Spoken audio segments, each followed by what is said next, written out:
Good afternoon, everyone. First, I'd like to acknowledge the local traditional owners, the Larrakia people. I'd also like to acknowledge traditional owners and visitors from other areas of the top end as well. Now, this presentation is really geared towards our visitors. We've had some conversations in the past month, so this is sort of following on from that.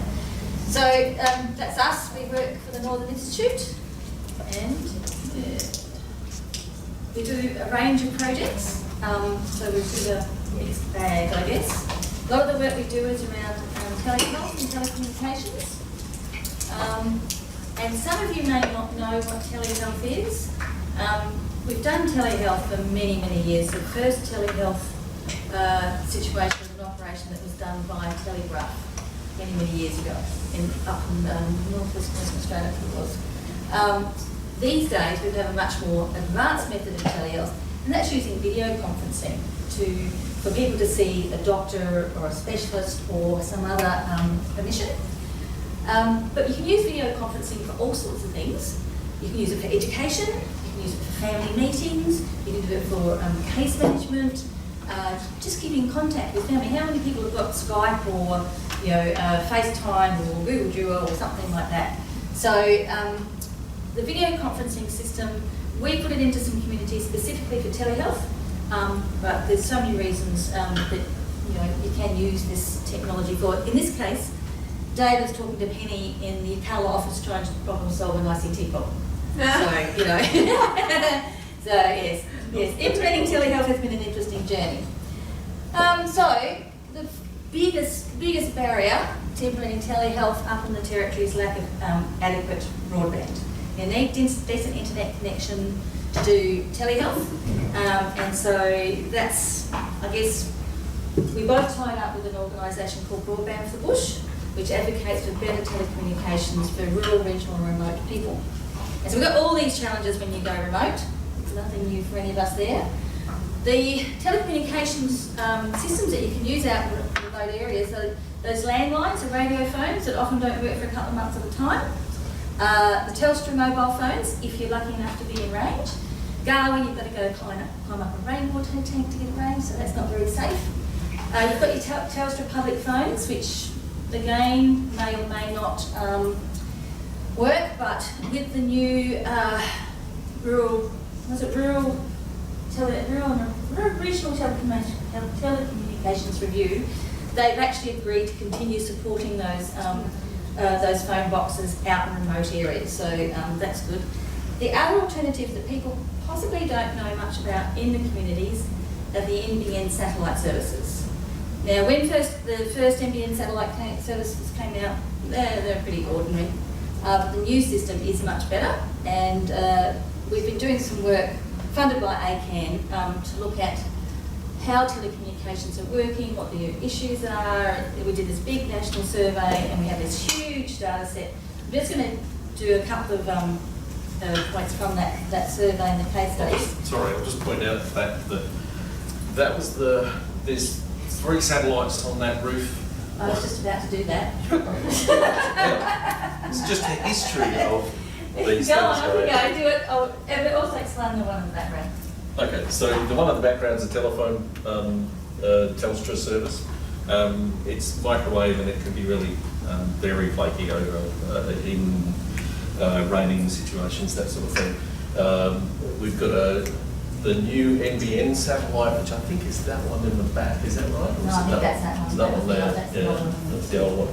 And then that one was the Telstra broadband for the bush, I think it was called. We've got one of them on our roof too. No, it's out in the backyard. Oh, that's right. But basically, you see these out in bush communities quite a lot, is that you've got like 3 or 4 generations of satellite. The programs allow you to put it on the roof, but no one takes them on. So again, these things are actually quite dangerous in a and they often don't last that long. And Jeeps don't work, by the way. We took it out bush once. It's been off the road for 3 months. It's still in Jeep and it still hasn't been repaired. Right. So that's just one of the clinics. I think this is Gafalala, with the 2 NBN satellites on, the old one and the new. This is the inside box of an NBN satellite system. Usually they're not locked up in a box, but for some reason, Leonard decided to lock up the box. And when you go out there taking technicians out to fix it, and you don't have a key to the box, that's when the problem. I was looking through my bag, I've actually got a spare sitting in my computer bag just in case. Yeah, so anyway, the survey we did, there's a lot of, this was a national survey that was sent out, and the question was, what would you like to use internet for if you could get enough bandwidth? Now remember, this survey was distributed by email, so all these people had connectivity.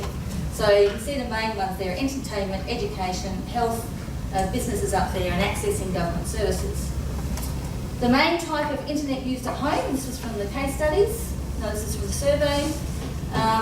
Mobile is pretty important, but this survey, because we did it through Broadband Bush, mostly went to rural, regional, remote people.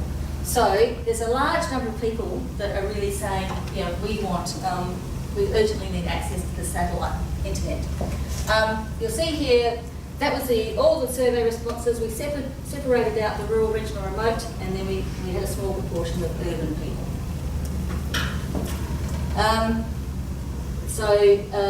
We also looked at the type of devices used. Most people have got a mobile phone. You go out to communities in Adelaide. When you go out, everyone's got mobile phones, and they're getting on the Wi-Fi. You know, people don't so much carry around laptops and that these days. Everyone's got a mobile phone. The telecommunications most urgently needed. Mobile phones are really the big one that people want, but we're not going to get mobile services out in some of those really remote clinics, remote communities.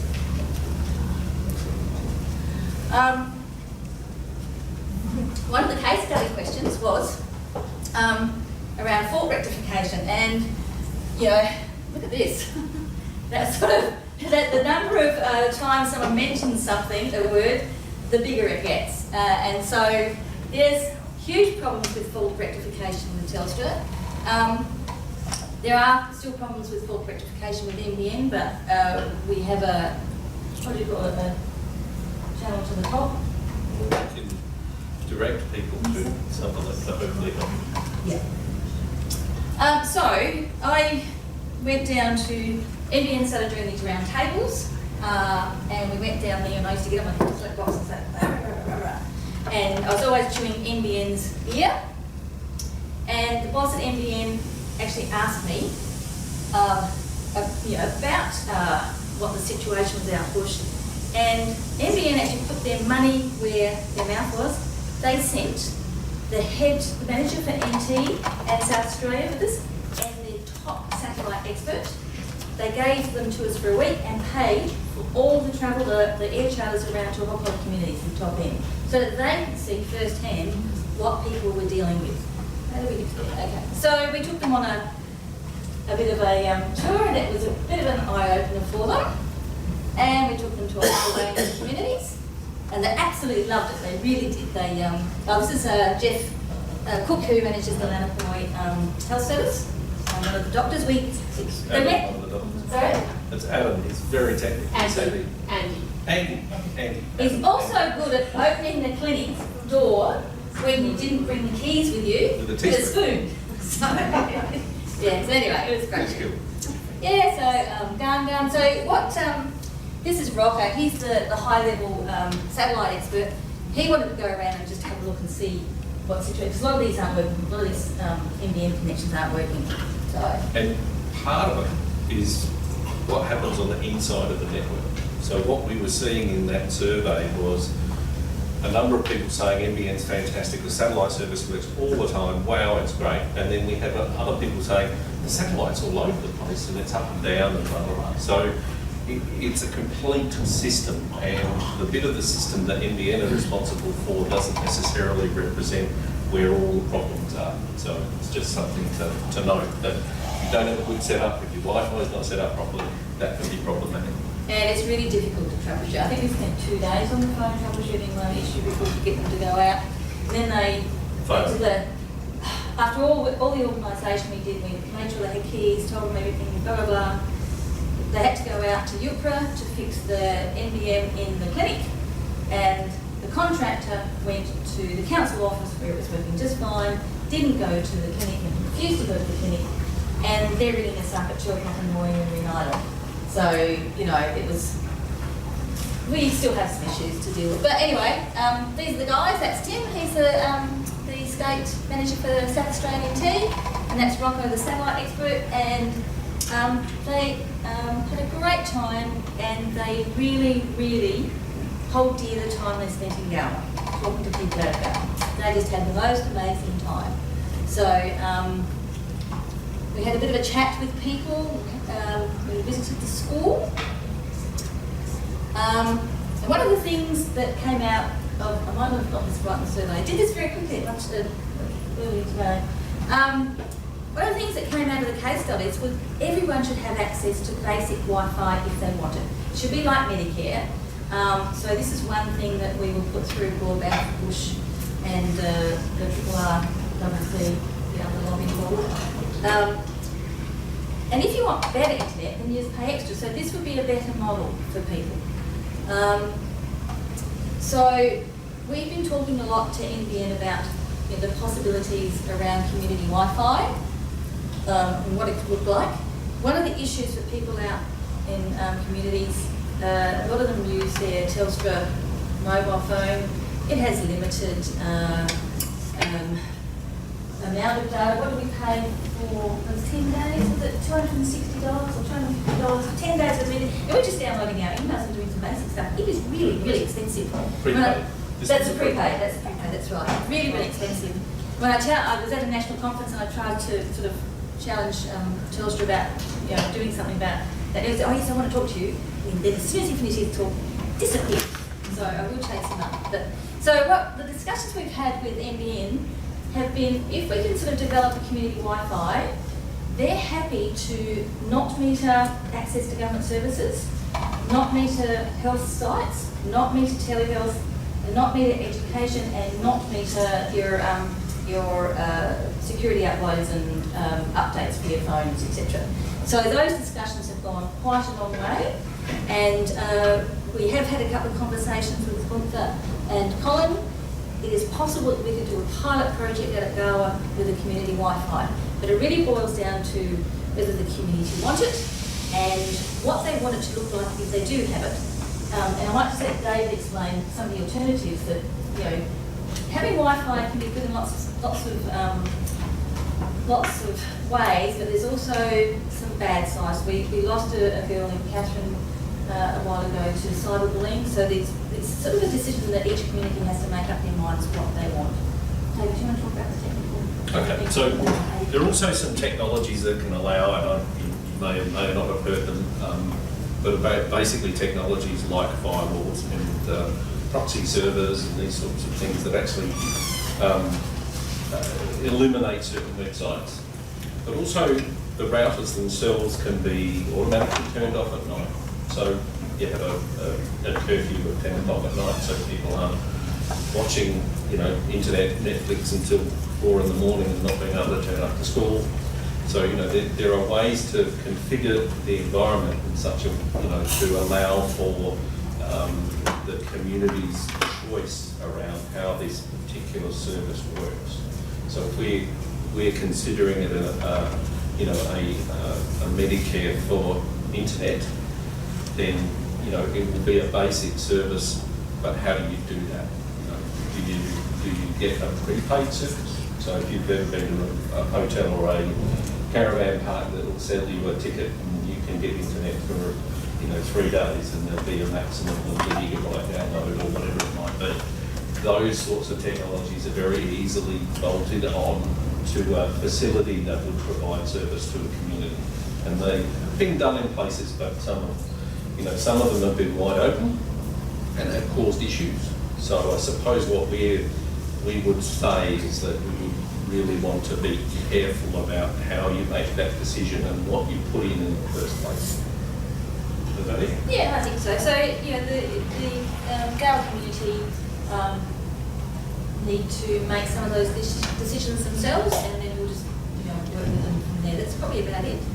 And I suppose if you're developing a resource like a repository or an archive, which is something that is really forefront of their minds, access is absolutely critical. So, you know, I think Ben was talking about how, you know, you would do it offline, but if it was an online facility, then it would certainly be more flexible and useful for people.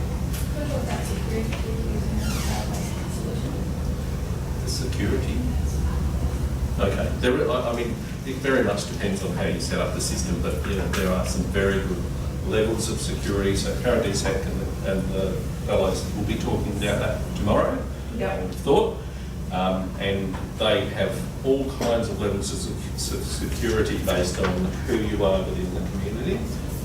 It may be public, it may be men's business, women's business, etc. So there are all kinds of ways to build a hierarchy of material that can be presented to different groups. So that's pretty well it. So I guess it's a story, it's a series of conversations that we're having, and we will continue though. We do get a lot of requests from communities to get access to telehealth, and that's, I think, the telehealth in Lanapoi is often just done by FaceTime now. Like, they just dial up. Like we could be somewhere in Sydney with the physician and you get this phone call, FaceTime, you know, oh, let's see, you know, and that's what they're doing. And it's easy. It's not really complicated, the equipment expensive, it's just so easy just using the smartphone. That has been the feedback from clinicians and from people who, you know, might want to just try and dial up from home. It's got to be easy. It can't be a complicated thing. And reliable. So we, in other places, we were rolling out big trolleys. You had to press all the right buttons. They had a remote control initially that was like this and had 100 buttons on it. It's like, well, how do you use that? You know, so it is about usability. It's about how these devices get set up, and we found certainly at Lanapoi that if it's easy, it's used.